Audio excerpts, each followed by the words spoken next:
Instituto Nacional de Antropología e Historia. Secretaría de Cultura. Gobierno de México.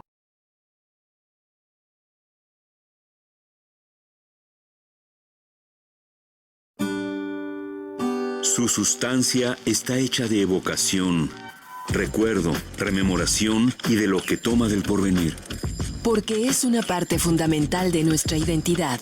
Somos nuestra memoria. El programa del INA que nos lleva de viva voz con los especialistas. Muy buenos días, esto es Radio INA. La Secretaría de Cultura y el Instituto Nacional de Antropología e Historia los invitan a acompañarnos en la emisión de la serie Somos Nuestra Memoria. Mi nombre es José Luis Vera y en esta ocasión contamos con la presencia de los investigadores Estefanía Rodríguez Recendis y Roberto Flores. El tema de hoy es el albur. Bienvenidos ambos, Roberto, Estefanía, por aceptar estar hoy en los micrófonos de Radio INA. Buen día. Gracias por tu invitación. Sí, gracias, buenos días. Muy bien, pues miren, la verdad es que ante el tema del albur quiero dar lectura a un pequeñito texto de Chava Flores que dice brevemente, muy famoso además: tuve una tiendita en mi pueblo, precioso lugar, te vendía de un camote de Puebla a un milagro a Zambuto, pitos, pistolas, pa' niños te hacía yo comprar, pa' tu cruda, una panza o te inflaba una llanta al minuto. Y uno puede leer esto y pues quedarse en blanco, entender una cosa o entender otra, que es lo que me pasa a mí. Yo confieso que no suelo entender mucho el albur. Y bueno, pues están hoy justo para aclararnos este universo que hay alrededor de algo que uno pues ve tan cotidiano y a veces entiende en efecto y a veces no. Y la verdad es que lo primero que quería preguntarles es cómo se acercan al albur, qué les resulta interesante de ello, por qué en algún momento se dedican a estudiarlo, o les parece un fenómeno interesante. Bueno, yo tengo que confesar que empecé con el tema en una nota del periódico, o sea, estaba leyendo el periódico y de pronto descubro que decía: los mexicanos, las mexicanas somos bien albureros. Y dije: achis, achis, achis, yo soy mexicana y no sé alburear, algo está pasando, algo estoy haciendo mal, ¿no? Entonces, me interesé en eso. Además, como antropóloga fue que dije: bueno, algo estoy haciendo mal o tengo que revisar esta nota en el periódico. Entonces, así fue como llegué, me inscribí a un taller de oralidad en una biblioteca. Además, qué curioso, en la biblioteca Vasconcelos, y resulta que ahí estaban ofreciendo un taller para aprender a alburear. Entonces, obviamente me interesé todavía más. Algo así fue. Ah, mira. ¿Y tú, Roberto?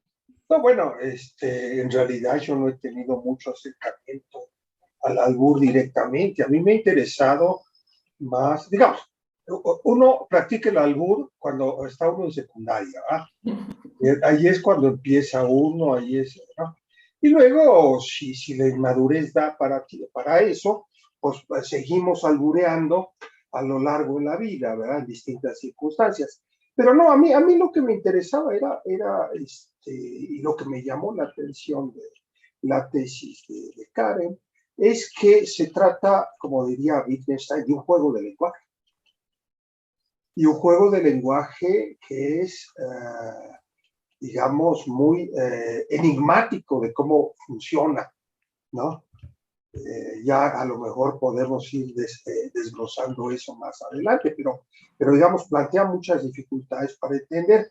Ahora, se dice, el albur es algo muy propio de los mexicanos, pero después buscando me di cuenta que hay otras sociedades que han practicado lo que se llaman, así ya un poquito con seriedad, ¿no? Las justas verbales, ¿no? Que van desde intercambios chuscos, intercambios de réplicas, ¿no? Frente a una motivación, hasta francamente el intercambio de insultos rituales. Y eso ha habido varias sociedades a lo largo del tiempo en donde se han constatado estas cosas. Entonces realmente es un tema muy interesante ver cómo el lenguaje se vuelve juego, ¿verdad? Y un juego interactivo. Pues para allá iremos transitando poco a poco. Una primera cosa que me llama la atención es que cuando uno es víctima del albur, normalmente el albur no se explica, ¿no? O no lo sé, pero hoy trataremos de explicar o trataremos de que nos expliquen un poco, pues qué entender y cómo, y sobre todo una cosa que llama la atención, cómo hacer del albur un objeto de estudio, un tema antropológico, un tema de investigación. No sé si quieran abundar al respecto, ¿no? Sobre un fenómeno pues aparentemente se suele decir tan mexicano, tan popular, pero bueno, que convertimos en un tema de una tesis, por ejemplo. ¿Cómo formalizar el estudio del albur como un objeto de investigación? Sí, así es. En realidad es muy interesante lo que decía también el profesor Roberto, porque justamente el albur, al ser un lenguaje y además un juego, pues no nada más es un tema verbal, por ejemplo, ¿no? Tenemos un montón de signos que ahorita ustedes no me pueden ver, pero hay muchos signos que también pueden funcionar para alburear a una persona completamente. Entonces, todavía se vuelve un tema interesante, complejo para analizar. Y justamente ahorita que preguntabas, ¿no? O comentabas, el albur nos explica. Regularmente, más bien se espera a que ya lo tengas dentro o que tengas la duda dentro para que entonces empieces a pensar si realmente hubo algo o no te diste cuenta. Ese es el chiste del albur. De hecho, Chava Flores dice, el albur es para hacer reír. Y con esto voy al siguiente tema, ¿no? El albur es para hacer reír, pero cuando lo metemos a un tema de investigación, por ejemplo, que para mí eso es muy importante como antropóloga, por eso es que a lo mejor hay que distinguir entre un objeto empírico, que podría ser el albur como tema, y un objeto de estudio, totalmente, ¿no? Distinto para hacer una investigación, incluso de tesis. Entonces ya hay, por ejemplo, un objeto de estudio, tiene coordenadas cognitivas distintas, de disciplinas que lo van a atravesar para poderlo analizar, para dejar de decir cosas, sobre todo en una investigación, como los mexicanos somos súper albureros, ¿no? Y tomárnoslo tan en serio. ¿Qué hay detrás de eso? ¿Qué nos puede decir, qué nos puede regalar la antropología al respecto para hacer una buena investigación? O hacer una investigación que nos ayude a ir todavía más profundamente en las prácticas de la cultura. Por ejemplo, no sé, ¿tú qué opinas, maestro? No, bueno, la cosa es que el albur es un fenómeno multifacético que puede ser abordado desde muchos ángulos, porque, digamos, por una parte es una práctica urbana, ¿va? Muy marcada por el urbanismo, y es una práctica que puede ser de interacción entre dos personas, pero luego también tiene una dimensión teatral. Es muy importante también tener el testigo que capte el albur cuando uno de los antagonistas no lo capta, ¿verdad? Y entonces establece complicidad, recita, guiño de ojo para mostrar yo sí entendí y el otro no, ¿verdad? El albur está destinado a ser, digamos, juega con la comprensión del albur, con una comprensión, diríamos, semiótica, el significado de un albur preciso, pero también está destinado a no ser entendido. Es decir, el albur no existiría si no hubiera gente que no lo entendiera, ¿no? Porque todos pierden su chiste. Es una práctica iniciática también, ¿no?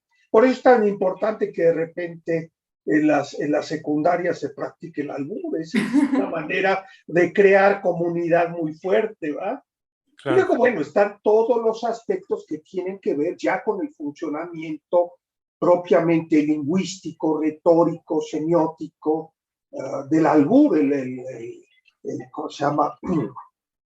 Significados segundos, significados oblicuos, insinuaciones, etcétera, etcétera. Justo para allá transitaremos. De hecho, tengo la impresión que acabo de ser albureado por Estefanía hace un momento, pero no estoy seguro, ¿no? Entonces, bueno,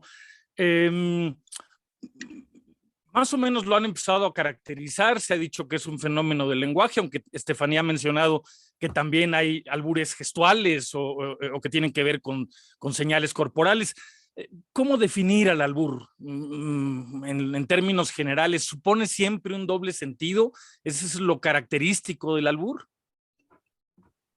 Sí, totalmente. Yo creo que el albur es un juego de doble sentido y yo me encanta cuando Chava Flores, insisto, dice es para hacer reír y me gustaría retomar lo que dice el doctor Roberto, ¿no? Justamente tiene que haber personas que no comprendan el albur para que nos podamos reír, porque si no tuviéramos este código del lenguaje, esta forma de desarrollarlo de alguna manera cifrada, no nos daría tanta risa como nos da risa, por ejemplo. Y de entrada, quisiera hablar un poquito, igual ahorita vamos migrando hacia allá, pero el tema del albur fino, ¿no? Que el albur fino incluso todavía es, si se puede decir, más cifrado en el sentido de que utiliza, a lo mejor no utiliza groserías, de hecho está prácticamente prohibido decir groserías, ni siquiera malas palabras, ¿no? Ahorita a lo mejor podemos hablar de esa distinción, pero en realidad el objetivo es que no se entienda, o que se entienda lo menos posible para que nos podamos reír más todavía. Y además, es bien interesante cómo al juntar algunas palabras, por ejemplo, podemos generar sentidos distintos, ¿no? Claro. Y a lo mejor ese es un tema que le interesa a la semiótica, por ejemplo. No, De no hecho, sé. por ahí quiero que transitemos más adelante. Decía Roberto que era un fenómeno fundamentalmente urbano, es decir, en las zonas rurales es menos frecuente el albur, es realmente un fenómeno derivado o generado en los espacios urbanos. Pues, por ejemplo, muchos historiadores, por ejemplo, uno de ellos es Mejía Prieto, decía que el albur nace propiamente en la urbe, ¿no? En la urbe, por ejemplo, en el centro de la Ciudad de México.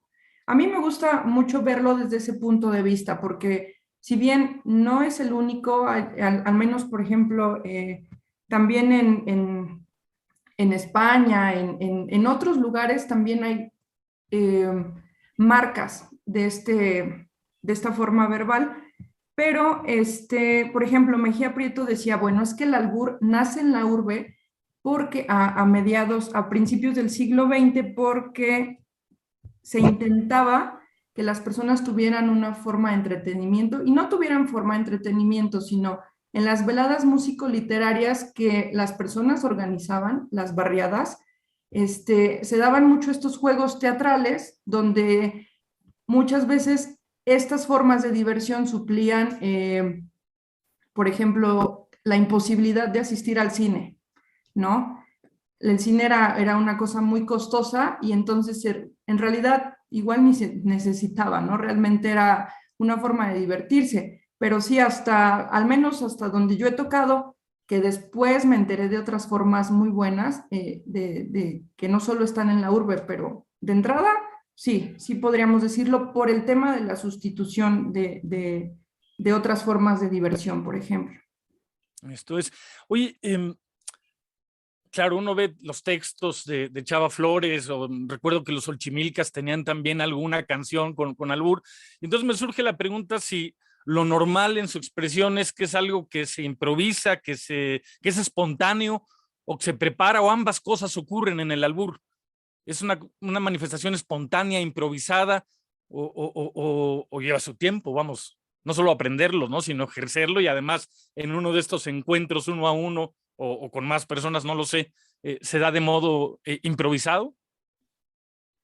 Yo creo que sí. Roberto, ¿querías decir algo? Sí, no, que en realidad el albur no se aprende, porque el albur, si se aprende, entonces se osifica, ¿no? Se fosiliza y pierde la gracia. Es decir, el albur tiene que ser en su mejor expresión un arte de la improvisación, un arte de creatividad, del lenguaje.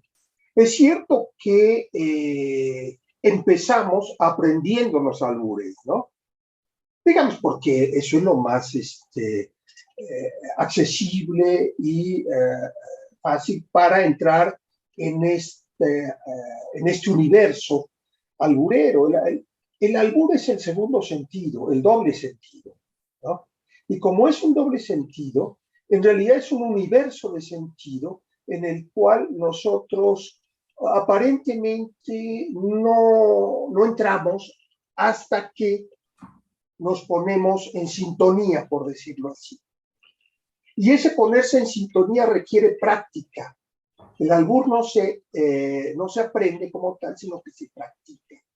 Exacto. Y al practicarse, entonces empiezan a surgir cada vez más nuevos maneras de alburear. No sé si a alguno de ustedes les ha pasado.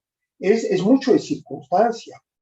Empieza uno con una serie de observaciones inocentes hasta que algún pícaro nos revira, nosotros lo captamos, se sigue un intercambio y luego esto se va convirtiendo como una bola de nieve hasta el punto en que cualquier cosa que digamos va a ser vista como un albur. Y ya para entonces estamos destornillados de la risa, ¿no?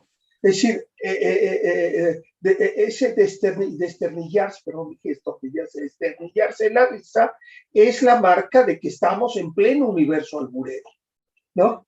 Y que ya entonces, digamos, puede ser que después nunca lo podamos repetir esa hazaña, pero en ese momento somos maestros albureros. Es ponerse en sintonía. Hace unos años cayó en mis manos un libro de un anónimo francés del siglo XIX que era un tratado sobre las flatulencias y lo que hace es clasificar los tipos de flatulencias. Podemos con el albur identificar tipos de albures, ya sea por los participantes o por los temas. Entiendo que hay temas recurrentes del albur, pero no sé si sería la única clasificación posible. No sé si pudieran abundar sobre ello. Sí, en realidad, digamos que es una muy buen punto. Por ejemplo, el albur, según lo que investigamos, pues, por ejemplo, un 80% de su tema está relacionado con el tema sexual, totalmente. Y también hay un 20% que refiere al tema escatológico, completamente. Por ejemplo, en ese sentido, hay temas que son... En el tema escatológico, hay albures que son más para personas homosexuales, por ejemplo. Y, por ejemplo, ese tipo de albures pueden molestar a las personas que son un poquito más heteronormativas. De hecho, hay varias historias al respecto de que se aplican albures homosexuales referidos al tema escatológico, en donde incluso hubo muertes porque los traileros más machos se mega enojaban porque se las aplicaban, ¿no? Entonces, sí hay temas escatológicos, temas, por ejemplo, igual no solo escatológicos, temas de que tienen que ver con el vómito, sobre todo con el vómito, pero en su mayoría es un tema sexual, completamente. Sexual y escatológico. ¿Habría alguna otra manera de clasificar los albures? Más allá de por las temáticas. Para el jugo la señora, okay. Me trae mi cartera. Mira, en realidad me gustaría leer una definición del propio Armando Jiménez, que dice, es un juego referido al sexo, generalmente verbal. Es lo que comentábamos hace un momento. También lo hay escrito, dibujado, en relieve y por medio de señas y ademanes. En esta diversión que consiste en tratar de humillar a los demás, lejos de molestarse, festejan su derrota. Realmente yo creo que tiene que ver con estos universos del lenguaje, por eso no hablamos de una lengua verbal o de algo verbalizado, más bien me gustaría, yo creo que tiene que ver con estos temas que mencionábamos, pero también con el lenguaje, con las formas del lenguaje. Sí, en cuanto a formas de lenguaje se podría hacer una retórica del albur, o sea, se debe hacer una retórica del albur, ¿no? Hay fenómenos ahí de metáfora, ¿no? Okay. O sea, la larga lista, ¿no?, de palabras que podemos utilizar para significar el pene, por ejemplo, o la vagina, que son figuras muy ampliamente presentes en el albur, ¿no? Entonces ahí hay metáfora. Hay también metonimia, es decir, un significado en donde, por ejemplo, se designa a la causa por el efecto, la parte por el todo, en fin, ¿no? Hay también prosodia, porque tiene una dimensión poética el albur, ¿no? Y por ahí yo recuerdo las canciones un poquito procaces de Chaffee Kelly, que yo oía cuando era niño, lo oíamos en grabadoras muy, voy a mostrar mi edad, pero en grabadoras, las primeras grabadoras de cassettes que por ahí encontrábamos, ahí traíamos los discos de Chaffee Kelly, y entonces yo me acuerdo que de chamaquito estábamos en el borde de nos íbamos de pinta, nos íbamos al borde de una banqueta, nos sentábamos a oír a Chaffee Kelly y a ir aprendiendo juegos de palabras que muchos de ellos eran rimados, ¿no? No era propiamente albur porque no había ahí la dimensión polémica, la lucha, ¿no? Entonces se puede hacer una retórica del albur y eso sería bastante útil para ver, empezar a entender cómo es que funciona esa práctica en cuanto a su contenido. Eso es. Fíjate, Estefanía, que leyendo tu tesis, pues el albur, pero luego en algún momento se habla del calambur, del caló, del revire. ¿Cuáles son los matices o las diferencias entre esos? ¿Son todos tipos de albur? ¿Son formas más avanzadas o menos de albur o que se manifiesten en ciertos contextos o con ciertos matices? Totalmente. Hablando de los posibles tipos, ¿no? De albur. Claro, a mí me parece que este tipo de albures, en realidad, son nombres que son dados, pero finalmente son albures. No son tipos de albures, sino son nombres que, por ejemplo, están dados por el sentido del albur. O sea, siguen siendo albures, pero el sentido, por ejemplo, tiene que ver con la práctica, como decía el doctor Roberto, ¿no? No es que yo lo aprenda, sino que lo practico y entonces, utilizando el ejemplo de Chaff y Kelly, que ellos tienen mucho el tema del caló o del revire, tiene que ver con la enunciación.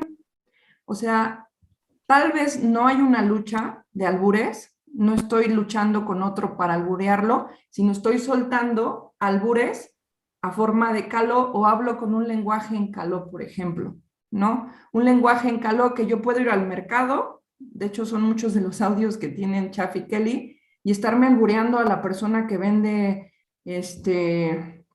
no sé, camotes en cajas, o organiza la verdura en cajas o en cajones, depende, ¿no? Cómo es que se consuma o se compre, pero tiene que ver con un lenguaje que se practica y que se lleva a la práctica, pero realmente no tiene que ver con un tipo de albur, sino con la práctica. Más bien es hablar con caló, por ejemplo. Sí, el albur se centra en la lucha verbal, ¿sí? Y utiliza como armas recursos que existen por derecho propio en distintas lenguas, como son las réplicas y los calós, ¿no? El calambur, el doble sentido. Es decir, no podemos reducir el albur a una práctica del lenguaje, a un fenómeno del lenguaje, sino entendemos que en realidad el albur puede aprovecharse de cualquier recurso lingüístico siempre que no sea de manera directa, explícita, ¿no? Sino siempre tiene que haber una especie de sentido oblicuo, ¿no? Para poder generar, digamos, la comprensión y la incomprensión, ¿no? del albur. El albur es, por otra parte, decíamos, una práctica iniciática entre los adolescentes, pero también es una seña de identidad, nace, digamos, en distintos estratos sociales, en barrios, en colonias específicas, y juega como una marca de identidad. De hecho, todavía subsiste, esto se ha ido perdiendo, el albur se ha socializado, pero subsiste en el hecho de que si hay 3 personas albureando y 2 de ellos entendieron el albur, inmediatamente se crea una complicidad, ¿no? Que es esa marca de camaradería, ¿no? Que está buscando también el albur. El albur es para iniciados. Eso es. Han resaltado como este carácter lúdico del albur, es en principio un juego que permite la diversión, pero también se ha dicho que en este juego hay una competencia. ¿Esta competencia es necesariamente agresiva o violenta? No, totalmente. Justamente eso es una de las características agradables del albur, que, por ejemplo, Octavio Paz decía, sí hay una agresión, pero es una agresión simbólica, ¿no? Realmente, no se trata de hacer enojar a nadie ni de que nadie se moleste, sino más bien el tema de la agresión, cuando se vuelve simbólica, se transforma en picardía. Eso es lo que señalan estos teóricos, por ejemplo. Más que ser una agresión violenta, se vuelve parte de un juego que es picaresco. Entonces, realmente no te podrías enojar, digo, a menos que sea un macho ofendido por un albur de homosexuales o algo así, pero realmente ahora sí, como dice la frase, ¿no? Quien se enoja pierde. Realmente enojarse no tiene sentido, no podrías sentirte agredido porque recibes un albur. Realmente es un sentido, insisto, una agresión simbólica que es más bien en el sentido picaresco o del tema de la picardía. Sí. Han comentado varias veces que si algún macho se puede sentir ofendido, en fin, y yo preguntaría, ¿el albur es fundamentalmente masculino? Yo pues leía tu tesis y haces referencia a una reina del albur en Tepito, por lo tanto, pues no será solamente masculino, pero ¿cómo se da este carácter por género, ¿no? ¿Qué tan frecuente es en mujeres o es fundamentalmente un fenómeno masculino y no sé si asociado a ciertos imaginarios o constructos vinculados con el machismo? Pues bueno, de hecho, hay, por ejemplo, iba a decir los más grandes albureros, pero no, los principales albureros, los que estaban en las carpas, decían, las mujeres no pueden alburear porque no tienen con qué cogerse al otro, específicamente no tienen pene, porque se supone que en el albur el objetivo es cogerse al otro. Además de que te rías, tienes que cogerte al otro. Y para cogerte al otro necesitas tener un pene por el tema de la penetración. Entonces, digamos que el albur se juega en ese sentido, se juega entre hombres, entre masculinos que tienen pene y tienen la posibilidad de ser cogidos o de no ser cogidos, porque siempre hay que estarse cuidando de que no te cojan en el albur. Sin embargo, justamente Lourdes Ruiz Baltázar, que ahora en paz descanse, desafortunadamente ella falleció algunos años, pero ella explicaba que aunque las mujeres no teníamos un pene, teníamos una mano y teníamos un puño, era lo que ella decía. Entonces, de esa forma te los podías coger. Y entonces ella dice, no, sí podemos cogernos a los hombres porque si entramos en un juego, ahora voy un poco más a profundidad de esto, y no permitimos que nos cojan como mujeres, porque además me preguntabas o nos preguntabas, es un tema machista, pues totalmente en el sentido de que no, si te cogen, eres un cogido femenino, en ese sentido, que no puede arremeter porque no tiene un pene, o sí puede. Pero por eso es que Lourdes decía, como reina del albur, si nosotros no nos dejamos coger y al contrario los cogemos, pues estamos participando en el albur. Así es que las mujeres, pues sí podemos alburear.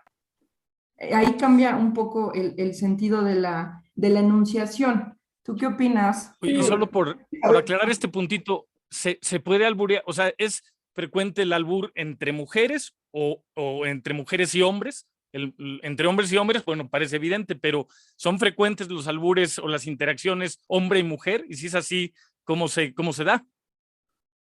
Ok, es una muy, muy buena pregunta. Entre mujeres y mujeres yo creo que no es tanto en ese sentido, porque hay otro tipo de sentido. Eso es lo interesante a lo mejor para un estudio o una perspectiva semiótica. Pero entre hombres y mujeres, cuando se da el tema, al menos para una mujer, al menos, por ejemplo, para mí es no permitir que te cojan, sino más bien coger al otro, coger al hombre y hacerle sentir que, bueno, a un hombre macho tradicional en el sentido del albur no le gustaría ser cogido, y menos por una mujer. Entonces, sí hay interacciones hombre-mujer, y realmente lo que se hace es lo mismo, la mujer no es que se vuelva un hombre, sino que tiene la posibilidad de cogérselo con otra herramienta corporal. Entonces, algo así. Tiene que ver también con el tema de la iniciativa en las relaciones sexuales. Es decir, el albur se basa en el hecho de que quien practique el albur tiene derecho a sugerir el acto sexual y por lo tanto participar en él, aunque sea simbólicamente. Y con esto, en este sentido, uno ve que, digamos, en épocas anteriores y no tan lejanas, a la mujer estaba vedado totalmente la capacidad de mostrar una iniciativa en el terreno sexual. Esto está cambiando profundamente. Y está tan cambiando que las mujeres ya no sienten ningún desagrado en practicar el albur. Si ya no siente que no es de su rol, ya lo sienten cada vez más propio, lo sienten más como un recurso, ¿no?, de socialización. Entonces, digamos, hay una liberación femenina en el albur. Esto es, quiero recordarle al público que el tema en esta ocasión es el albur y que para hablar de él contamos con la presencia de Estefanía Rodríguez y de Roberto Flores. Comentaban hace rato, Roberto decía, alburear no se puede aprender. Sin embargo, Estefanía, bueno, y sin embargo dices, en la secundaria uno practica, ¿no? Y Estefanía tomó pues un curso, ¿no?, de albur. ¿Cómo se da esto? Pues, ¿no? Yo entiendo que hay capacidades, talantes, pero luego pues procesos donde uno experimenta, prueba, se arriesga, en fin. Sí, así es. Fue algo, una iniciativa muy, muy, muy interesante y muy valiosa que se da por parte de, por ejemplo, de Lourdes Ruiz Baltázar, pero también de más personas que estaban interesadas en comunicar esta práctica, ¿no? Por ejemplo, Alfonso Hernández, el ojalatero social de Tepito, que además te mando un saludo, Alfonso. Realmente hay algo muy interesante en esta práctica. Nos decían a nosotros en el diplomado de albures finos, basta de dejar de hacer un albur explícito, de utilizar groserías para decir el albur. Eso es muy fácil. Cualquiera puede decir meter, sacar, y ya, ¿no? No tenemos por qué limitar el lenguaje del albur a 2, 3, 4 palabras. Entonces, en el diplomado de albures finos, lo que se hacía era ponernos a leer, casi, es que esto es lo maravilloso del albur. Puedes crear albures con casi cualquier palabra. Basta que juntes a lo mejor 2 palabras para que puedas lanzar ese sentido. Entonces, realmente tú no aprendes, digamos, palabras específicas, sino que practicas cómo puedes juego, ¿no?, juntar, exactamente, cómo puedes juntar palabras, cómo puedes encontrar el sentido, por ejemplo, en ¿está lloviendo? No, creo que no está lloviendo. O cosas de ese tipo, ¿no? Ya acabo de lanzar un albur. Y seguir practicando con formas de lenguaje que te van a ayudar a alburear a otras personas. No propiamente yo tengo un manual, sino con lo que tenga, hace rato lo mencionaba también Roberto, ¿no? Con lo que tenga yo tengo que poder soltar unos albures y dar con todo, ¿no? Algo así. Esto es una pregunta muy puntual que me llamó la atención leyendo la tesis.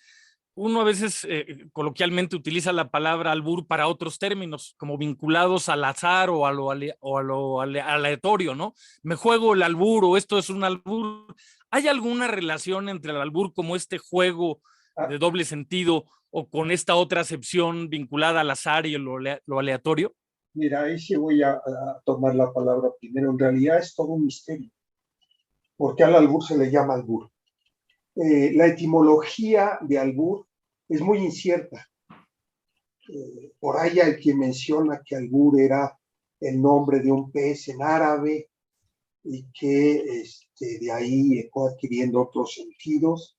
Ese pez tenía la característica de brincar sorpresivamente fuera del agua, ¿no? Entonces, albur, sorpresa, puede ser, no me consta, no tengo así, ¿no? Razones para dudar, pero tampoco para creer, ¿no? Pero lo que sí es cierto es que el albur, antes de definir esta práctica, era la de un sinónimo de azar, ¿no? Y del azar en cuanto a que se puede realizar una acción y no tener control sobre sus consecuencias, ¿sí? Es decir, dejar al albur lo que yo hago, ¿no? Quizá por ahí haya alguna motivación en cuanto al significado que estamos aquí discutiendo de la palabra albur, pero la verdad, estos brincos semánticos, habría que hacer un estudio de semántica histórica para ir viendo cómo pudo haber sucedido el tránsito. Esto es. Ya han hecho mucha referencia que la función fundamental del albur es la diversión, es un juego, es lúdico. Pero ¿podríamos encontrar alguna otra función? Roberto hablaba de que es un rito iniciático y como rito iniciático podría permitirte pues jugar también a asumir es una otra identidad, en fin, como una especie de ritual de transición. ¿Qué otras funciones pudiéramos identificar en el albur, más allá de que probablemente la fundamental sea pues la diversión, un divertimento? Totalmente, y me gustaría retomar la idea que nos acaba de brindar Roberto. Por ejemplo, esta parte de lanzar un albur y que tenga la posibilidad de regresar o no, es un albur, ¿no? Es en el sentido de la vida es un albur, cosas de ese tipo. ¿Tendré la posibilidad de responder ese albur que me acaban de lanzar? Yo creo que el albur tiene además la función de crear o de mantener relaciones sociales, integrar relaciones sociales, ¿no? Eso a lo mejor para la antropología a mí me llama mucho la atención, porque, por ejemplo, yo puedo a lo mejor estar en una reunión normal, en una reunión casual o no casual, y alguien lanza alguna palabra que puede servir para generar o crear un albur, o alguien lanza un albur como tal. ¿Cuántas de esas personas responderíamos a esa expresión verbal, a esa expresión del lenguaje? Ahí hay una forma de comprobar el sentido en esa forma, ¿no? De decir, muy bien, se lanzó un albur, yo lo puedo responder o lo comprendí. Yo creo que el albur en ese sentido tiene esa función de crear relaciones sociales albureras o fortalecer relaciones sociales albureras. Yo no sé si un ejemplo, ¿no? En el extranjero se encuentran dos personas que saben alburear, tal vez esto sea una forma de integración, de identificación, de consolidación o de confirmación respecto a la cultura del albur, algo así. A mí me parece que sirve para darnos esas guías. Ahora, como acto de lenguaje, el albur no es informativo, el albur no te informa de algo. Tampoco es enteramente comunicativo. Es más bien una suerte de debate, ¿sí? En donde se intercambian, entre comillas, argumentos, ¿no? Y no son totalmente argumentos porque no hay una demostración, ¿no? Sino que lo que se intercambia son este doble sentido y la capacidad de dejar al otro sin respuesta. Si en ese sentido parece ser una argumentación, es acumular, ¿no?, los albures hasta que el contrincante no pueda responder, tenga que admitir su derrota y después decir, fíjate, al admitir su derrota, se rompe la igualdad en el intercambio de albures y queda uno en desventaja. Pero hay una especie de reparación simbólica cuando los dos, el albureado y el alburero, se ríen. Y al reírse como última etapa, se produce un reequilibrio, por decirlo así, de comunidad, ¿sí? Un reequilibrio, mi maestro Greimas hubiera dicho un reequilibrio de pasiones, ¿no? Es decir, no hay ofensa, todo está bien en este mundo, ¿no? Entonces hay un juego entre igualdad en el intercambio, establecimiento de una desigualdad en la derrota y luego festejo, ¿no?, de la derrota que reequilibra todo. Esto es. Estefanía, cuando iniciamos la charla, tú dijiste que algo que detonó justo tu interés por los albures es esta nota periodística donde se decía que los mexicanos éramos muy albureros. Por otro lado, Roberto dijo, en realidad juegos de palabras con dobles sentidos y ambigüedades, pues no son exclusivas de México, hay otros países, otros grupos humanos que los usan, pero específicamente el albur, la singularidad del albur como un juego ambiguo, generalmente sexual o escatológico, en fin, todo lo que se ha dicho, ¿podría identificarse como un fenómeno mexicano? ¿Como una manifestación mexicana de estos juegos de palabras? Qué gran pregunta. Sí, realmente yo tengo que confesar que también cuando, por ejemplo, estudié música, estudiábamos muchas formas muchísimo más viejas que eran indicios de albures que estaban en los villancicos, por ejemplo, ¿no?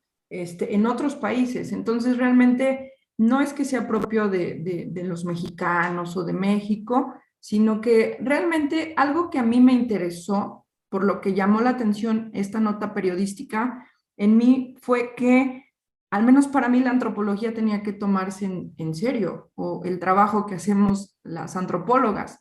Entonces, de pronto empiezo a investigar y por ejemplo, hace rato hablé de Octavio Paz, de que, por ejemplo, si bien el albur pertenecía a la llamada cultura popular que nace en los barrios, con la leperusa y el barrio, de pronto se vuelve una forma de identidad, de identificación nacional, los mexicanos, las mexicanas. Y yo creo que tiene que ver totalmente con esta construcción nacionalista o del nacionalismo mexicano, que nos hace darnos una identidad, ¿no? Como otros signos, como muchos otros signos, y que realmente... A veces muy tópica, pero así, ¿no? Totalmente. Entonces, a mí me llamó la atención eso. Fue por lo que yo quise tomarme en serio el albur, la investigación en ese sentido, ¿no? De menos explicar que las cosas no son tan denotativas como suelen ser, y que está bien meterse y decir, ¿por qué dices que los mexicanos o las mexicanas somos bien albureros?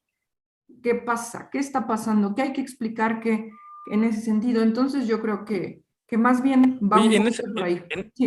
En esta línea que ahora hablaste de la música, se habla de varios géneros musicales en México que utilizan el doble sentido, ¿no? Los guapangos, las balonas, los sones. ¿Podrían considerarse un antecedente del albur? ¿O una forma de albur? Un antecedente.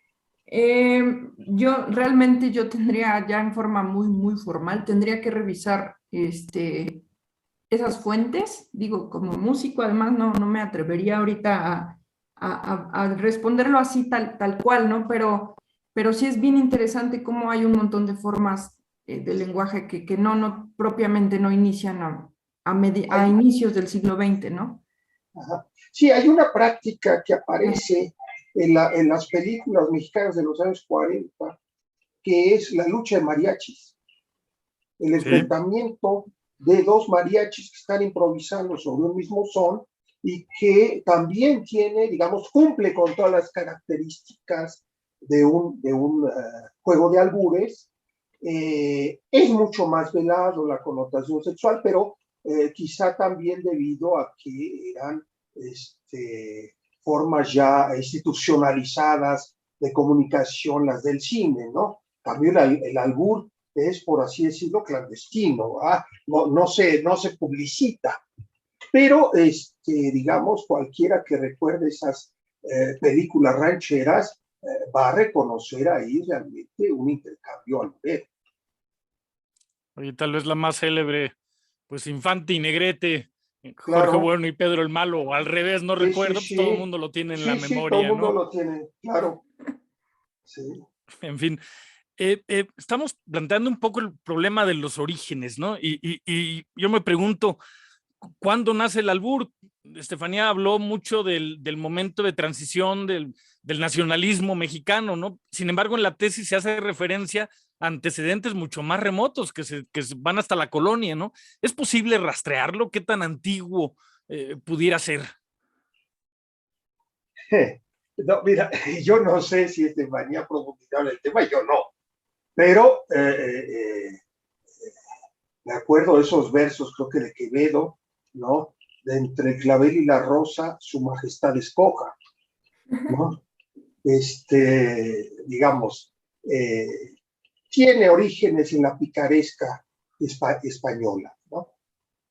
Creo que ahí podemos encontrar ya ejemplos muy claros de juegos de palabras con un fin sexual o con un fin de lucha verbal, de intercambios.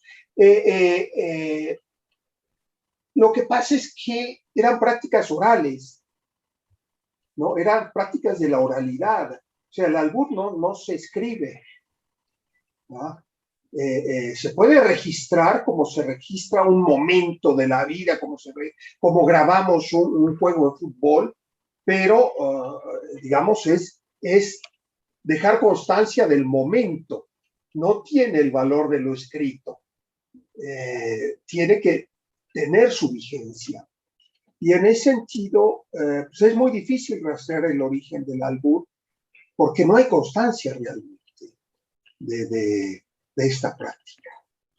Excepto de aquel tipo de albur que, como decían al principio, no es necesariamente verbal, ¿no? Sino gráfico en algún momento. De hecho, en la tesis se muestran varias imágenes de diferentes temporalidades que, bueno, pues plasman de alguna manera, en este caso visual, pues este juego del doble sentido.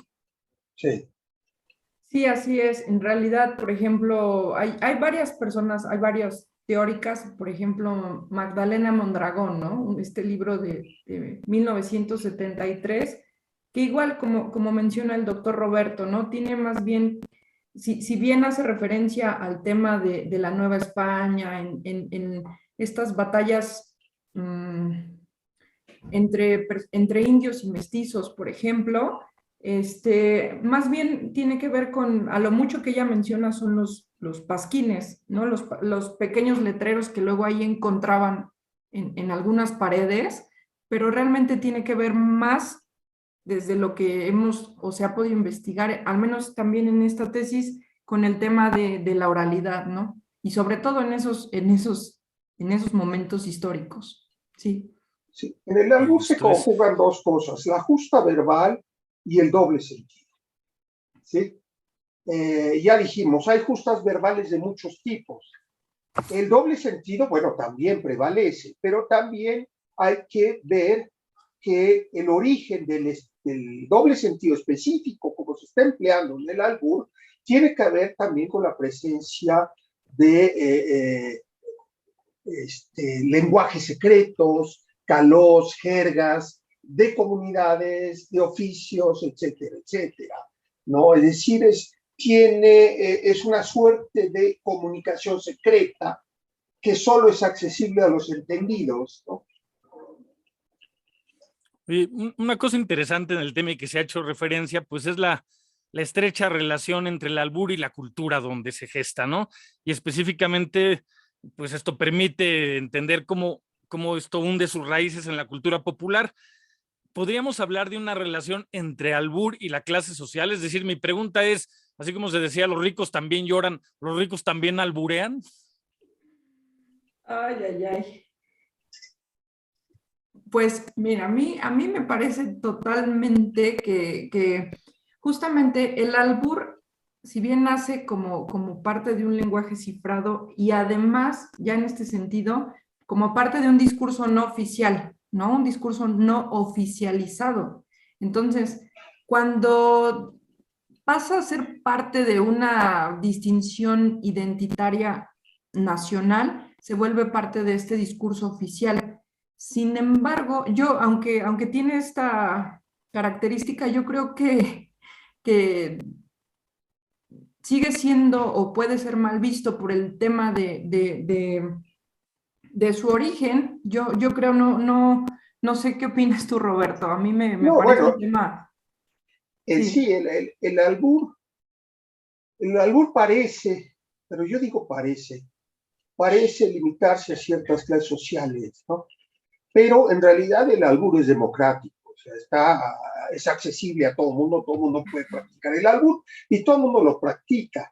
¿Qué es lo que pasa? Lo que pasa es que el albur está también en pugna con otras prácticas del lenguaje en la medida en que es una práctica ética transgresora, ¿sí? Y entonces ahí viene la moralina a tratar de reprimir al albur. Y cualquiera que se monte, digamos, en las instituciones y en el deber ser, va a poder juzgar, ¿no?, negativamente al albur y va a poder lanzar anatemas, etcétera, etcétera. Pero en realidad yo creo que el albur se practica en todos los estratos sociales, se ha practicado siempre en todos los estratos sociales. Lo que pasa es que las buenas conciencias no quieren que se sepa.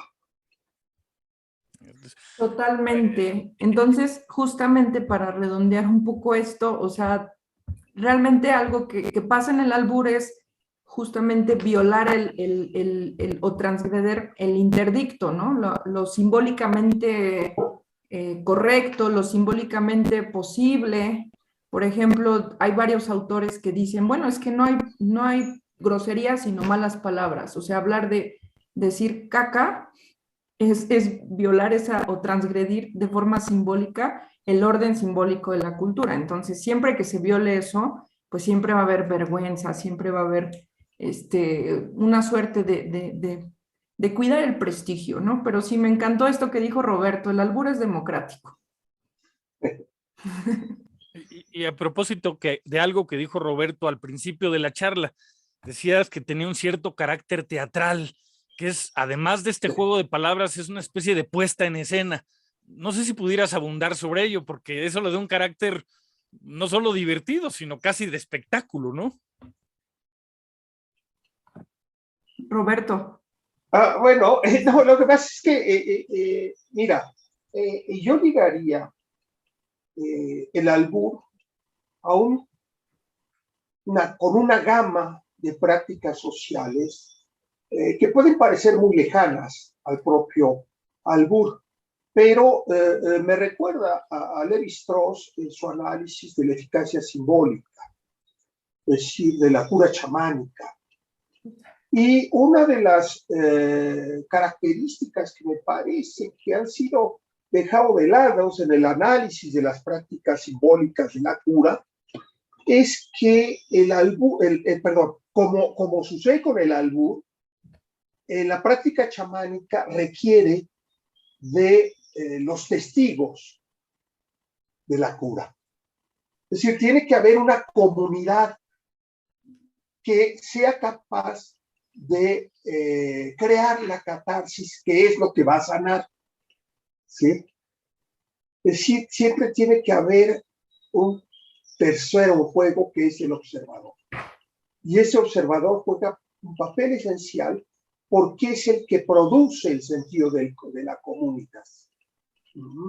Y esto lo vamos a ver en la práctica chamánica, como lo vamos a ver en el albur, e incluso también lo podemos ver, por ejemplo, en muchas publicidades que juegan con el doble sentido, ¿sí? Y en donde siempre va a aparecer un personaje que está mirando a los demás y con el cual el público tiene que identificarse para que todo se arme y pueda funcionar.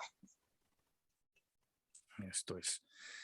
Decía Roberto hace un ratito que el albur es democrático, por lo tanto no pertenece a nadie, pero y disciplinarmente, además de los lingüistas, la antropología, ¿quiénes han estudiado el albur? El psicoanálisis ha trabajado mucho. Recuerda que el psicoanálisis le da, el psicoanálisis freudiano le da un gran papel a los dobles sentidos y al lapsus. ¿Sí? Y hay algo que no hemos mencionado que tiene que ver con el lapsus, que es cuando un alburero se alburea a sí mismo, inadvertidamente, ¿no? Se mete gol, ¿sí? Y en ese sentido se produce por lo que llamamos cotidianamente el balcón, ¿verdad? Se balconea y automáticamente pierde. Entonces, también está ligado a las prácticas yo no soy muy ferviente del psicoanálisis, pero sí constato que el papel del lapsus es muy importante para entender el funcionamiento, digamos, de estas prácticas sociales comunitarias. Haciendo referencia a cómo el albur es una práctica que se desarrolla en este momento del nacionalismo mexicano, pues esto lo ubica en una cierta temporalidad.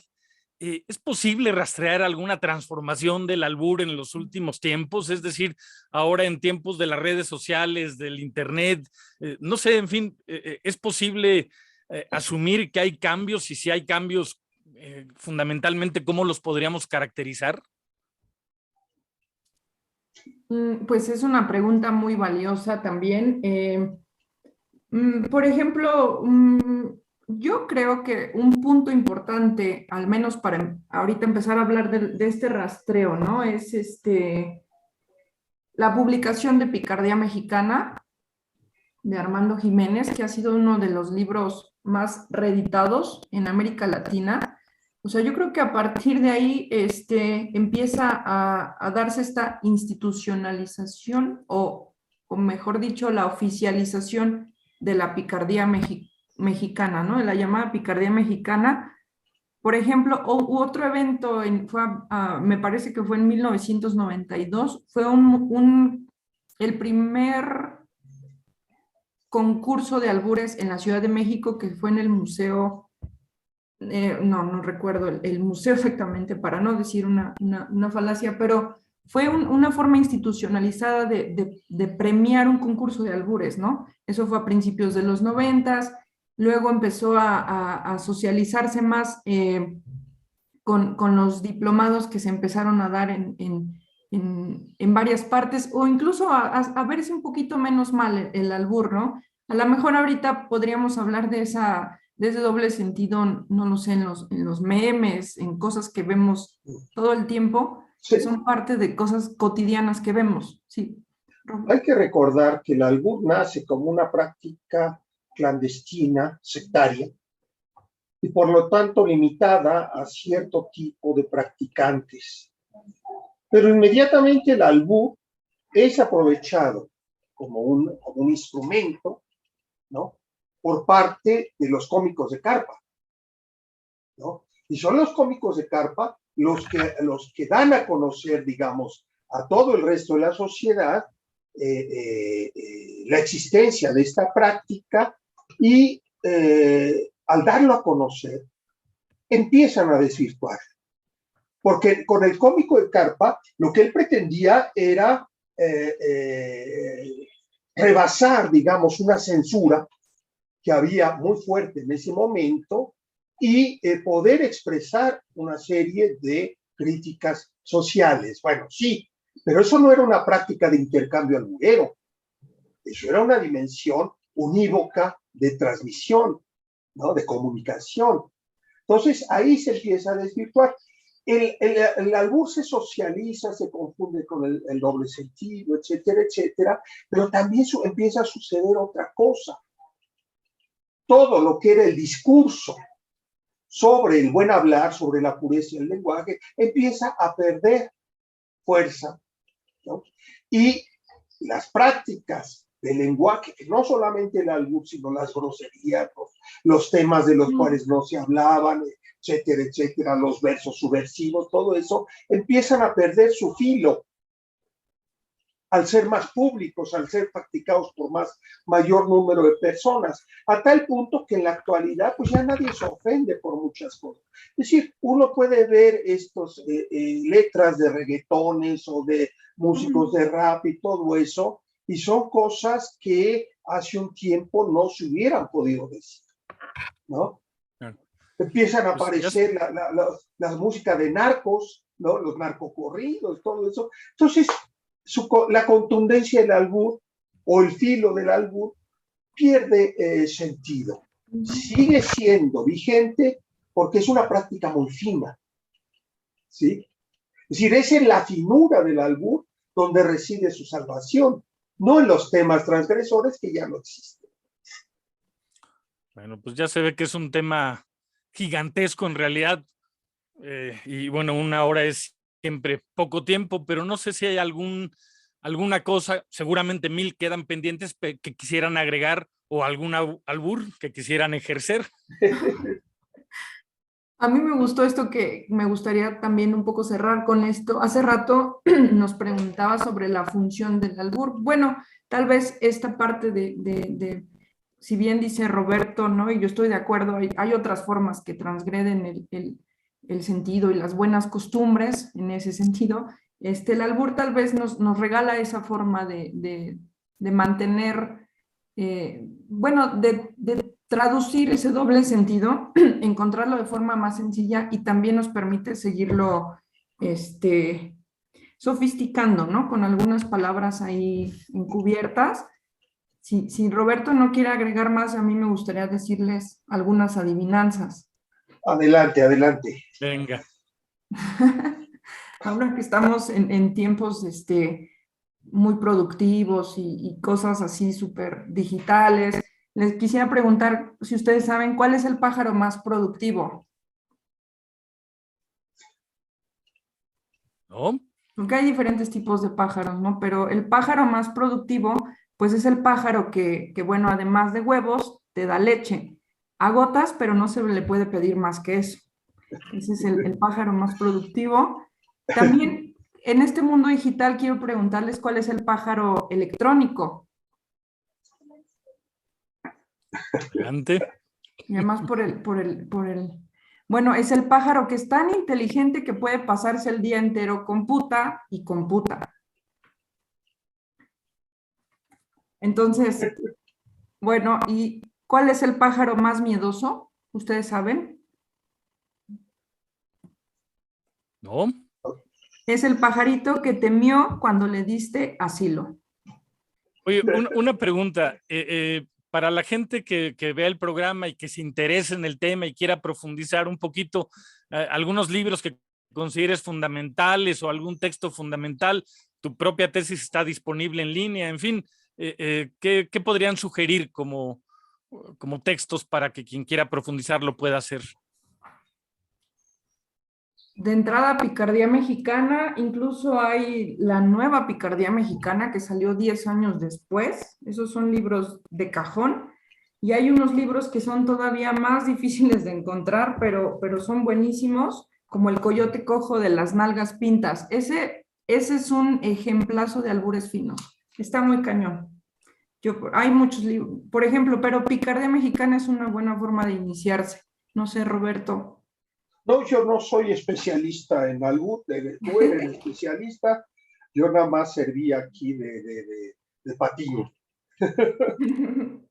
Digo, pues tu propia tesis está disponible en la red. Si ustedes buscan Estefanía Rodríguez, pueden encontrar la tesis y bueno, pues está disponible. Pues les agradezco mucho, Estefanía, Roberto, el que hayan estado hoy aquí ilustrándonos con el albur. Muchísimas gracias. Bueno, gracias, José Luis. Gracias a los compañeros gracias. de Radio INAS por esta Muchas oportunidad. gracias.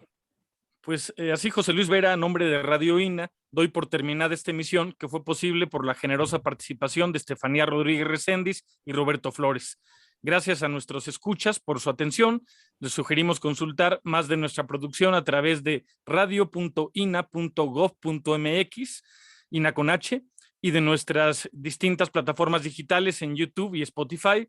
En la realización, la Coordinación Nacional de Difusión a través de la Dirección de Producción Audiovisual con Ana Galicia, la subdirección de Radio INA con Gabriela Marentes, producción y grabación Evanibaldo Morales, edición Rubén Martínez, apoyo Marta Hernández, Paula Bedoy y Jerónimo Cuevas. Hasta la próxima. Muchísimas gracias. Las opiniones y comentarios aquí expresados son de entera responsabilidad de quienes proporcionan la información y no representan necesariamente las opiniones de Radio INA ni comprometen el pensamiento editorial del Instituto Nacional de Antropología e Historia. Instituto Nacional de Antropología e Historia. Secretaría de Cultura. Gobierno de México.